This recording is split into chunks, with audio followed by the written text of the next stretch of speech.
थे और सबकी निगाहें गोल्ड पर थी। नीरज ने गोल्ड मेडल पूरी की, साथ ही बजरंग पूनिया ने भी कांस्य जीते। क्या कहेंगे? देखिए, बहुत खुशी की बात है। हरियाणा के जो छोरे इंडिया को रिप्रेजेंट कर रहे हैं, वो रिप्रेजेंट जो ओलंपिक में पार्टिसिपेट, उसके बाद ओलंपिक में gold medal, bronze medal, silver medal या चौथे स्थान पर रहना, ये एक खिलाड़ियों का, मैं कहता हूँ कि बहुत बड़ी बात है कि 120 खिलाड़ी देश के लिए रिप्रेजेंट करने गए हैं और उनमें से हमारे 7 मेडल आए हैं, जिसमें से एक टीम गेम के हैं, 6 इंडिविजुअल गेम के हैं। तो ये एक देश के लिए खुशी की बात है कि हम मेडल टैली में ऊपर की तरफ बढ़ रहे हैं।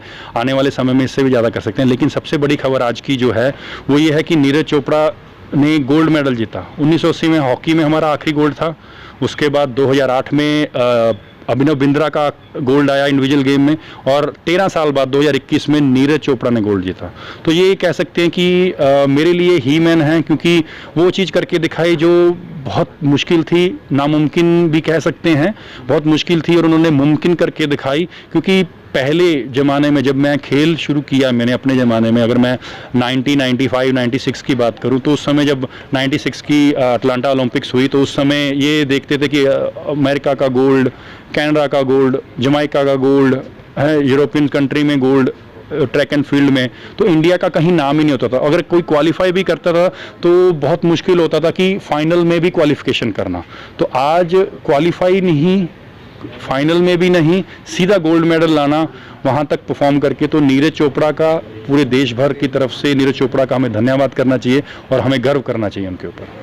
सर, मेडल टैली के हिसाब से ओलंपिक में सर्वश्रेष्ठ प्रदर्शन में 7 मेडल आए। भारतीय खेल के इतिहास से और हरियाणा के इतिहास से कैसे देखते हैं, क्या एक माइलस्टोन बने? देखिए, नीरज चोपड़ा का हो, चाहे बजरंग पूनिया हो, चाहे पीवी सिंधु हो, चाहे मीराबाई चानू हो, चाहे रवि दहिया हो, ये खिलाड़ी जिन्होंने मेडल जीते हैं, चाहे अपनी hockey team, Indian hockey team 41 साल बाद ब्रॉन्ज मेडल जीत के आई है।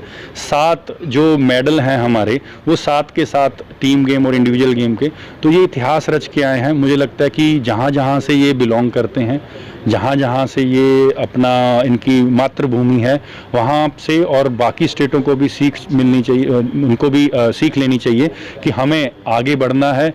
और फिट इंडिया जो हमारे माननीय प्रधानमंत्री जी का एक स्लोगन है कि देश भर में युवा साथी और जितने भी यहाँ देशवासी हैं वो फिट रहें, जिससे कि हम अपने अपने कार्य में सफल होंगे।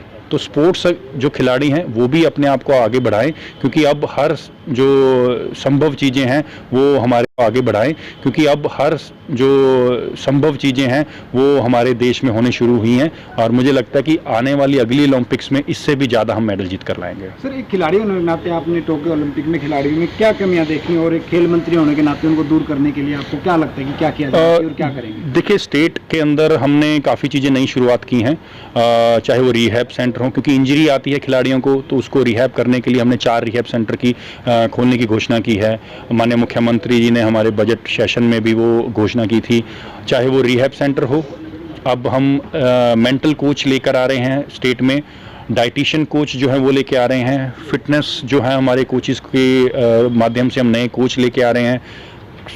लगभग 800 से ऊपर की हम हरियाणा में नर्सरियां खोल रहे हैं ग्रास रूट के ऊपर काम करने के लिए।